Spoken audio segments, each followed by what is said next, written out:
नमस्कार, आप देख रहे हैं अपना प्रदेश उत्तर प्रदेश उत्तराखंड। मैं हूं आपके साथ पूजा मोहन पांडे। महात्मा गांधी, जिन्हें युग दृष्टा कहा जाता है, युग दृष्टा यानी कि युग को दृष्टि देने वाला, उनको पथ दिखाने वाला, मार्ग दिखाने वाला। राष्ट्रपिता महात्मा गांधी की आज जयंती है। भारतीय स्वतंत्रता आंदोलन में आज उनके संघर्षों को याद किया जा रहा है, जिनको कभी भुलाया भी नहीं जा सकता। उनके अतुलनीय योगदान के कारण ही उन्हें भारत के राष्ट्र का राष्ट्रपिता कहा जाता है। आज पूरी दुनिया से लोग महात्मा गांधी की जयंती पर बापू को याद कर रहे हैं। महात्मा गांधी की जयंती पर देश के बड़े बड़े नेता उन्हें श्रद्धांजलि देते हुए याद कर रहे हैं। प्रधानमंत्री नरेंद्र मोदी ने राष्ट्रपिता को श्रद्धांजलि अर्पित की है।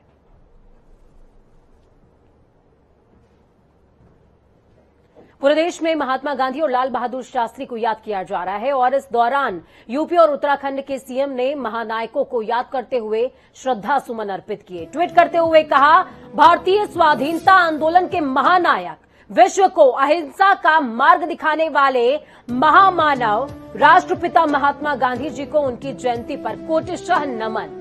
सत्य, अहिंसा, प्रेम का संदेश देते बापू का जीवन समरस समाज की स्थापना का मार्ग प्रशस्त करता है।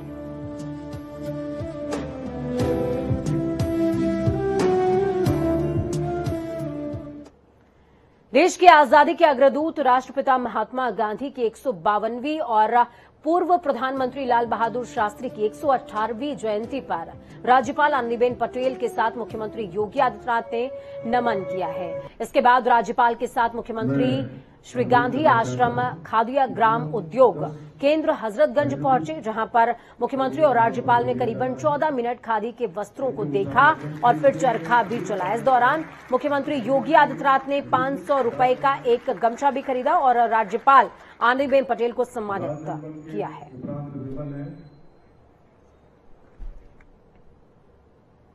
गांधी जी का मानना था कि शिक्षा का उद्देश्य अच्छे चरित्र का निर्माण करना, आदर्श नागरिक बनाना, स्वावलंबी बनाना तथा सर्वांगीण विकास करना होना चाहिए। आजादी के बाद गांधी जी की प्रेरणा से समाज के हाशिए पर स्थित समूहों तथा सामाजिक और आर्थिक रूप से पिछड़े समुदायों को शिक्षित कर उनको विकास की मुख्यधारा से जोड़ने की दृष्टि से सरकार द्वारा कमजोर वर्गों के बच्चों को शिक्षित करने के सतत प्रयास किए जाते रहे। तो शास्त्री जी ने पुरजोर तरीके से कहा था कि भारत किसी के सामने हाथ नहीं फैलाएगा। खाद्यान्न के मामले में भारत को आत्मनिर्भर बनाने की दिशा में और जय जवान जय किसान का नारा देकर के पूरे भारत को इस नई एक ऊर्जा से उत्प्रोत करने का कार्य किया था। तो नाम आता है भारत के द्वितीय प्रधानमंत्री श्री लाल बहादुर शास्त्री जी का। आज उनका भी पावन जन्म जयंती का दिवस है और इस अवसर पर हम सब के लिए आवश्यक हो जाता है कि हम इन दोनों महापुरुषों के जीवन से प्रेरणा प्राप्त करें। माननीय राज्यपाल महोदय के कर कमलों से 1,51,000 छात्रों को यहां पर स्कॉलरशिप जारी हो रही है। जिन छात्र छात्राओं को स्कॉलरशिप जारी हो रही है उन सबको मैं प्रदेश शासन की ओर से हृदय से बधाई देता हूं। शासन के द्वारा दिया जाने वाली स्कॉलरशिप उनको जीवन में आर्थिक तंगी का सामना न करना पड़े, अपने पठन पाठन के कार्यक्रम को सुचारू रूप से आगे बढ़ाने में मदद कर पाएगी। इस बात को ध्यान में रख करके शासन स्तर पर इस सहयोग उनको प्रदान किया जा रहा है। लेकिन ये प्रक्रिया बढ़ेगी और मैं यहां पर चाहूंगा कि चाहे वह अनुसूचित जाति जनजाति के छात्रों के लिए हो,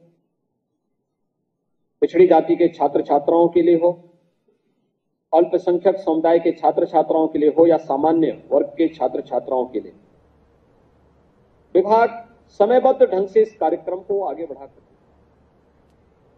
गांधी जयंती के मौके पर कांग्रेस के पूर्व अध्यक्ष राहुल गांधी ने किसान आंदोलन को लेकर केंद्र की मोदी सरकार पर तंज कसा। राहुल गांधी ने ट्वीट करते हुए कहा कि विजय के लिए केवल एक सत्याग्रही ही काफी है। राहुल ने बापू के सत्याग्रह की तुलना किसान आंदोलन से की है।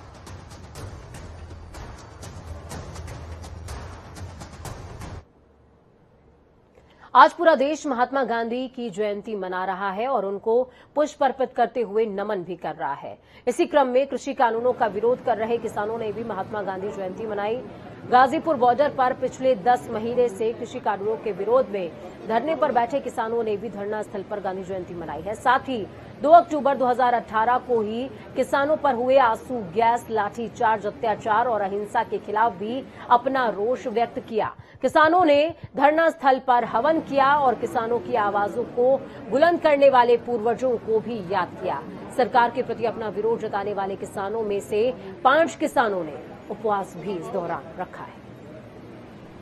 कल से आप लोगों के द्वारा चर्चा में सुना जा रहा है कि माननीय सर्वोच्च न्यायालय ने एक बात कही है, तो उसके संदर्भ में मैं कहना चाहूंगा कि माननीय सर्वोच्च न्यायालय ने ये समझा कि जो किसान याचिका में आए हैं, किसान पंचायत करके कोई संगठन बना के ले गए अपना कोई प्रोपोगंडा करके, और तो उन्होंने समझा कि पहले से ही आप पूरे दिल्ली के चारों तरफ बॉर्डर पे बैठे हुए हैं और अब फिर यहाँ दिल्ली के अंदर अनुमति मांग रहे हैं। हमारा कोई भी किसान मोर्चे का घटक दल उस याचिका में नहीं है, इस तरह की कोई बात में नहीं है। फिर जब उन्होंने खुद याचिकाकर्ता ने कहा कि हम आंदोलनकारी नहीं है, तो उन्होंने कहा फिर आप लिख करके दीजिए कि हम उस आंदोलन से नहीं है।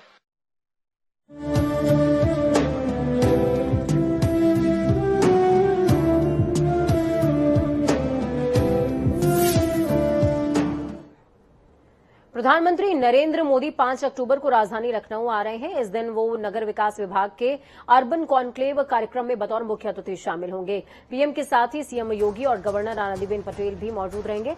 आपको बता दें कि पीएम के स्वागत के लिए शहर को अच्छे से सजाया जा रहा है। इस दौरान पीएम आवास के लाभार्थियों को प्रधानमंत्री मोदी खुद उनके घरों की चाबी सौंपने वाले हैं। आपको बता दें कि आजादी के अमृत महोत्सव कार्यक्रम के गोमती नगर स्थित इंदिरा गांधी प्रतिष्ठान में अर्बन कॉन्क्लेव कार्यक्रम का आयोजन हो रहा है। ये कॉन्क्लेव 5 से 7 अक्टूबर तक चलने वाला है। पीएम मोदी इसके पहले 26 सितंबर को लखनऊ आने वाले थे, लेकिन यूएन दौरे की वजह से उन्हें लखनऊ का दौरा स्थगित करना पड़ा। तो वहीं दूसरी तरफ आज शाम सीएम योगी आदित्यनाथ पीएम के आगमन को लेकर पुलिस विभाग के साथ वीडियो कॉन्फ्रेंसिंग से जुड़ने वाले हैं। आपको बता दें कि आज शाम 7 बजे से 5 कालिदास मार्ग पर मुख्यमंत्री आवास पर मुख्यमंत्री तमाम जो अधिकारी हैं उनके साथ में जुड़ने वाले हैं, जिस पर प्रधानमंत्री के कार्यक्रम को लेकर के तो डिस्कशन होगा ही, साथ में और भी जो तमाम पहलू हैं कानून व्यवस्था को लेकर उस पर भी विस्तार से चर्चा होने की पूरी संभावना है, क्योंकि जिस तरीके के हालात सूबे में बीते दिनों देखने को मिले वो किसी से छिपे नहीं हुए हैं। समाजवादी पार्टी के राष्ट्रीय अध्यक्ष अखिलेश यादव आज गांधी जयंती के मौके पर राजधानी के हजरतगंज इलाके में खादी गांधी खाद्य भवन पहुंचे। इस दौरान उन्होंने महात्मा गांधी जयंती पर गांधी जी की प्रतिमा पर माल्यार्पण करते हुए पुष्प अर्पित करते हुए उन्हें नमन किया। इस दौरान उन्होंने बीजेपी पर हमला भी बोला। अखिलेश ने बीजेपी पर तंज कसते हुए कहा बीजेपी कुछ भी कर सकती है। उन्होंने कहा बीजेपी चुनाव जीतने के लिए कृषि कानूनों को वापस भी ले सकती है और चुनाव के बाद फिर से उसे लागू कर सकती है। भारतीय जनता पार्टी कोई भी साजिश कर सकती है। हो सकता है चुनाव से पहले ये जो किसान के काले कानून है वो वापस ले ले और फिर लागू कर दे किसान। यूपी का चुनाव जिस तरीके से हुआ था, नोटबंदी की थी अचानक, हो सकता है कि तीनों कानून वापस ले ले उत्तर प्रदेश के चुनाव को देखते हुए, और जैसे उत्तर प्रदेश चुनाव खत्म हुआ फिर तीनों कानून लागू कर दे। इसलिए सावधान रहिए, भारतीय जनता पार्टी कुछ भी कर सकती है। युवाओं के रोजगार और बेरोजगारी का बड़ा सवाल है। समाजवादी पार्टी बहुत जल्दी युवाओं के लिए जिससे रोजगार मिल सके, उनका भविष्य बेहतर हो सके, उसका कार्यक्रम अपने घोषणा पत्र में लेकर के आएंगे। मैं इंतजार कर रहा हूं कि मुख्यमंत्री जी कब कहेंगे 3x660 super critical thermal plant Uttar Pradesh में जल्दी से बिजली के कारखाने लगकर के तैयार हो जाएंगे और उसके बाद सस्ती बिजली उत्तर प्रदेश की जनता को मिलेगी।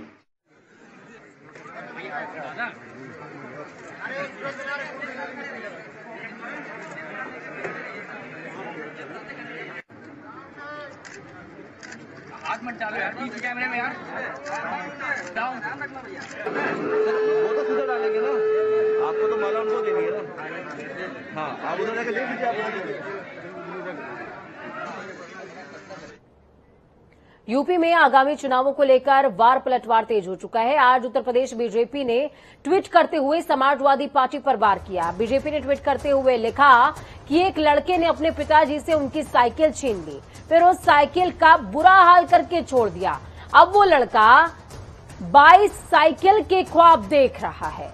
जो एक ना संभाल पाया वो 22 क्या संभालेगा।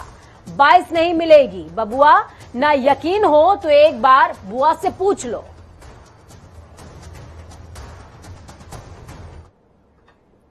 कानपुर के व्यापारी की गोरखपुर में हत्या की जांच सीबीआई से कराने की उत्तर प्रदेश सरकार की सिफारिश के 12 घंटे के अंदर ही कानपुर शहर में ट्रिपल मर्डर से सनसनी फैल गई। यहां पर परचून की दुकान चलाने वाले के साथ ही उसकी पत्नी और बेटे की गला काटकर हत्या कर दी गई है।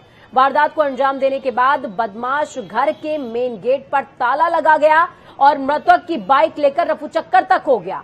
वहीं इसके साथ 3 हत्याओं ने पुलिस के लिए बड़ी चुनौती पेश कर दी है। आपको बता दें, कानपुर शहर के फजलगंज में सुबह दंपति और उसके 12 साल की बेटी की हत्या की घटना से सनसनी फैली। 13 हत्याकांड की जानकारी होते ही पुलिस और फॉरेंसिक टीम ने पहुंचकर जांच शुरू की है। वहीं घर के बाहर लोगों की भीड़ होने लगी और राजनीतिक पार्टियों के नेता भी घटनास्थल पर पहुंच गए हैं।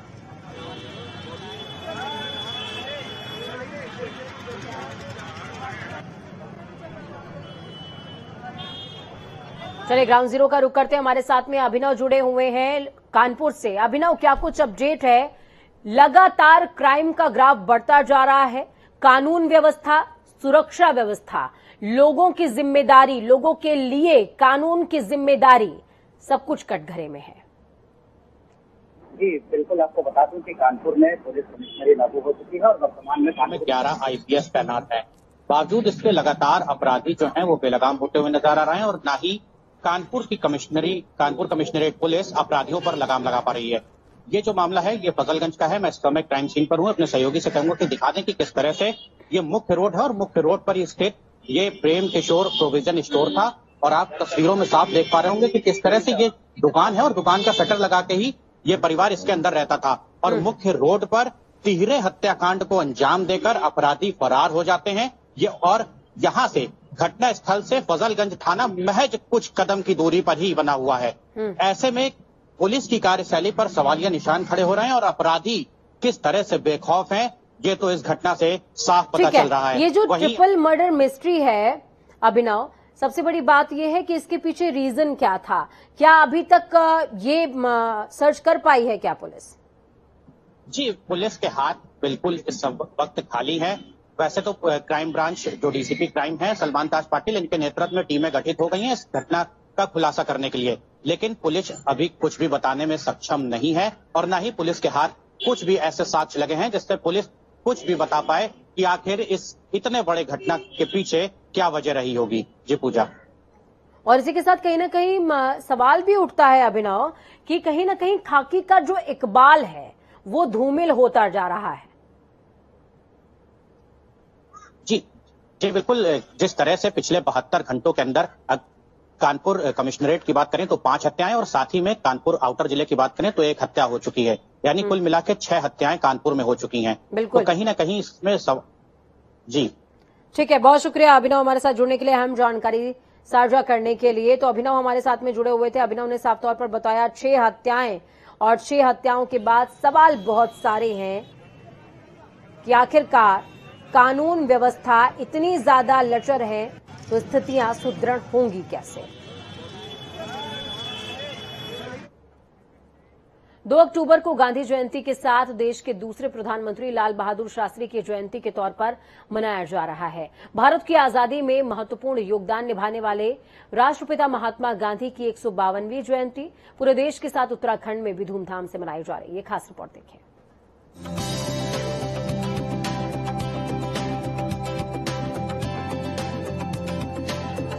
महात्मा गांधी और लाल बहादुर शास्त्री जयंती को लेकर देवभूमि में धूमधाम से मनाया जा रहा है। दिल्ली से लेकर देहरादून तक बापू, शास्त्री और देश के वीर सैनिकों को याद कर नमन किया जा रहा है। इस अवसर पर सीएम पुष्कर सिंह धामी मुजफ्फरनगर रामपुर तिराहा कांड के दौरान शहीद हुए सैनिकों को याद कर नमन किया और श्रद्धांजलि दी। धामी ने कहा कि दिल्ली जा रहे उत्तराखंड के आंदोलनकारियों पर बड़ी बेरहमी से लाठियां और गोलियां चलाई गई थी। इस कांड में बहुत से सैनिकों ने देश के खातिर बलिदान दिया था, जिसको उत्तराखंड कभी भुला नहीं सकता। सीएम धामी सैनिकों को याद करते हुए संकल्प लिया और कहा, शहीदों के सपनों को पूरा करके दिखाएंगे। हमारा ये स्मारक हमारे उत्तराखंड आंदोलनकारियों का, हमारे शहीदों का ये एक स्मृति स्थान है और हम लोग प्रत्येक वर्ष यहाँ पर स्मृति के रूप में मनाते हैं। मैं सभी हमारे शहीदों को मैं नमन करता हूँ, जिनके कारण से ये उत्तराखंड राज्य बना। और आज के इस दिवस पर हम संकल्प लेते हैं कि हम उत्तराखंड के शहीदों के सपनों के अनुरूप उत्तराखंड राज्य को आगे बढ़ाएंगे। बापू की जयंती पर राजनीतिक पार्टियों के कार्यक्रम भी चल रहे हैं। कार्यक्रमों के माध्यम से गांधी के विचारों को लोगों तक पहुंचाया जा रहा है। उत्तराखंड के रुद्रपुर में बीजेपी की तरफ से 181 फीट का तिरंगा फहराने का कार्यक्रम रखा गया। तो वहीं उत्तराखंड कांग्रेस बापू के जन्म दिवस पर 3 दिवसीय व्यापक जनसंपर्क अभियान शुरू किया है। इस अभियान के तहत कांग्रेस कार्यकर्ता राज्य की सभी न्याय पंचायतों में युवा चौपाल, महिला चौपाल, किसान चौपाल लगा रही हैं। चौपाल में गांधी के विचारों, किसान विरोधी कानूनों, महंगाई, सार्वजनिक उपक्रमों की नीलामी जैसे विषयों पर चर्चा हो रही है। राज्य के कई जगहों पर बापू को याद करके प्रभात फेरी, गोष्ठी, ध्वजारोहण और सामूहिक भोज का कार्यक्रम भी बड़े धूमधाम से मनाया जा रहा है। जनता टीवी न्यूज के लिए अजीत काम्बोज की रिपोर्ट। 27 साल पहले रामपुर तिराहा कांड में मुजफ्फरनगर पुलिस की गोली से शहीद हुए उत्तराखंड के आंदोलनकारियों को प्रदेश के मुख्यमंत्री पुष्कर सिंह धामी, केंद्रीय मंत्री अजय भट्ट, मुजफ्फरनगर के सांसद केंद्रीय मंत्री डॉक्टर संजीव बालियान, प्रदेश के राज्य मंत्री कपिल देव अग्रवाल सहित तमाम बीजेपी नेताओं ने श्रद्धासुमन अर्पित किए हैं। उत्तराखंड भाजपा के अध्यक्ष मदन कौशिक भी मुख्यमंत्री के साथ श्रद्धांजलि देने यहां पहुंचे। वहीं इस दौरान सीएम धामी ने सरकार की उपलब्धियां भी गिनाई। मुख्यमंत्री ने कहा, मैं उत्तराखंड को आजाद कराने के अभियान का हिस्सा रहा हूं और ये जन क्रांति खटीमा से शुरू हुई थी, जहां अनेक निवासी शहीद हुए थे। मैं भी जन आंदोलन में हिस्सा लेता नजर आया था और आज मैं उत्तराखंड प्रदेश का मुख्यमंत्री हूं। इस बात का मुझे बड़ा गर्व महसूस होता है। रामपुर तिराहा कांड के सभी शहीदों को मैं नमन करता हूं और हमारी सरकार उत्तराखंड के शहीदों के सपनों के अनुरूप उत्तराखंड को राज्य को आगे बढ़ाने के लिए लगातार काम करेगी। हमारे आंदोलनकारियों का, सभी का हम स्मरण करते हैं कि आज उनके कारण से, उनकी शहादत के कारण से हमको उत्तराखंड राज्य प्राप्त हुआ है। निश्चित रूप से जो उन्होंने सपने देखे हैं, उन सपनों को साकार करने के लिए हर संभव हम लोग कोशिश करेंगे। मुख्यमंत्री पुष्कर सिंह धामी ने शहीद स्थल देहरादून में उत्तराखंड राज्य आंदोलनकारी शहीदों को श्रद्धासुमन अर्पित किए। इस दौरान मुख्यमंत्री पुष्कर सिंह धामी ने उत्तराखंड राज्य आंदोलनकारियों के संघर्ष के परिणाम स्वरूप ही हमें नया राज्य मिला है, ऐसा कहा। शहीद राज्य आंदोलनकारियों के सपने के अनुसार राज्य का विकास हो, इसके लिए सरकार प्रयासरत है। राज्य आंदोलनकारियों ने आश्रितों को राज्य आंदोलनकारी की मृत्यु के पश्चात 3100 रुपए प्रतिमाह पेंशन देने का शासनादेश भी जारी किया है। पूर्व मुख्यमंत्री हरीश रावत को अपने बयानों से निशाने पर लेने वाले कैबिनेट मंत्री हरक सिंह रावत ने एक बार फिर से निशाना साधा है। गांधी जयंती के मौके पर कांग्रेस स्वच्छता अभियान चला रही है, जिसमें पूर्व मुख्यमंत्री हरीश रावत कोटे द्वार विधानसभा क्षेत्र की सड़कों पर झाड़ू लगाते नजर आए। इसी को लेकर कैबिनेट मंत्री हरक सिंह रावत ने चुटकी लेते हुए कहा, विधायक का काम होता है सरकार से योजनाओं को स्वीकृत कराना और विकास कार्य करना। नगर निगम का काम है शहर की सफाई व्यवस्था पर ध्यान देना। अब हरीश रावत भी समझ गए कि 3 साल से उनकी चुनी मेयर ने 1 पैसे का भी काम नहीं किया है, जिसके बाद अब खुद उनको सड़कों पर झाड़ू लगानी पड़ रही है। कोटद्वार में सफाई व्यवस्था, देखिए नगर निगम के पास क्या काम होता है, जैसे विधायक के पास क्या काम है, सड़क बनाना, स्कूल खोलना, बिजली पहुंचाना, कानून व्यवस्था, ये सारे काम विधायक के पास है। और मंत्री के रूप में पूरे प्रदेश की जिम्मेदारी हम पे है। नगर निगम के पास क्या होता है, नालियों की सफाई करना, सड़कों की सफाई करना, कूड़े को हटाना। मुख्य रूप से नगर निगम के पास यही काम है। तो मेरे बड़े भाई इतने समझदार हैं, वो जानते हैं कि हमारी पार्टी की मेयर ने पिछले 3 सालों में इसको कूड़ादान बना दिया कोटद्वार को, जिसके लिए हरीश रावत जी को आज खुद कोटद्वार में जाके सफाई करनी पड़ रही है। कांग्रेस के सभी बड़े नेता पार्टी की मजबूती के लिए गांव-गांव घूम रहे हैं। गांव की पगडंडियों से जो है आपको बता दें कि तलाश उस रास्ते की है जो 2022 के चुनाव में सत्ता की सीढ़ी बन सके। 3 दिन के डेरे के दौरान फोकस संवाद, श्रम और विश्राम पर रहेगा ताकि जनता से सीधा जुड़ाव अगले साल होने वाले सियासी संग्राम में काम आ सके। हालांकि भाजपा पिछले 3 साल में 2 बार ऐसे कार्यक्रम कर चुकी है। गांधी जयंती के मौके पर 1 से 3 अक्टूबर तक कांग्रेस ने गांव-गांव अभियान शुरू किया है। पार्टी की रणनीति के तहत छात्र, युवा और महिला चौपाल के जरिए लोगों को कांग्रेस से जोड़ने की कवायद तेज की जा रही है।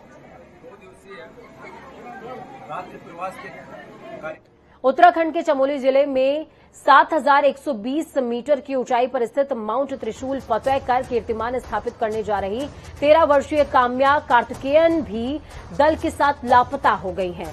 काम्या 23 सितंबर को अपने पिता नौसेना में कमांडर कार्तिकेयन सुंदरम और जवानों के साथ माउंट त्रिशूल फतह करने के लिए जिले के सुतोल गांव से निकली थी, लेकिन शुक्रवार को त्रिशूल चोटी के कैंप 3 पर ग्लेशियर टूटने से दल के 5 जवान और एक शेरपा के लापता होने की सूचना मिली। काम्या के साहस को देखते हुए प्रधानमंत्री नरेंद्र मोदी ने उसे इसी 26 जनवरी को राष्ट्रीय बाल पुरस्कार से सम्मानित किया था। फरवरी महीने में मन की बात कार्यक्रम में मोदी ने काम्या के साहस का जिक्र भी किया था। मुंबई से आंखों में सपना लिए त्रिशूल फतह करने के लिए आई काम्या को क्या पता था कि उस पर और उसके दल पर एक भारी मुसीबत आ जाएगी। वक्त यहां पर छोटे से ब्रेक के उस पार खबरों का सफर लगातार जारी रहेगा। बने रहिए जनता टीवी के साथ, क्योंकि हमें आपकी ताकत, अपना और अपनों का बहुत ज्यादा ख्याल रखें। नमस्कार।